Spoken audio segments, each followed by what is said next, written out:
আপনারা দেখছেন এস-এ Bangla news.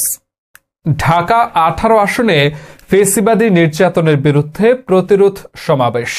Staff reporter Riya মনির পাঠানো তথ্যচিত্রে বিস্তারিত।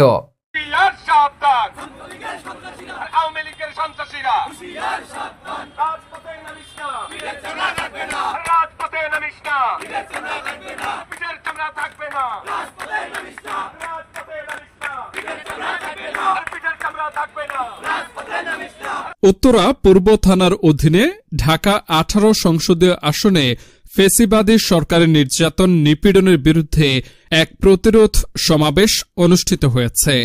18 আসনের আয়োজনে অনুষ্ঠিত এ সমাবেশে বক্তারা বলেন, জনগণের জানমালের নিরাপত্তা নিশ্চিত করা এবং আওয়ামী লীগের সন্ত্রাসীরা মাঠ দখলের নামে নৈরাজ্য সৃষ্টি করতে না পারে সে লক্ষ্যেই এই উদ্যোগ।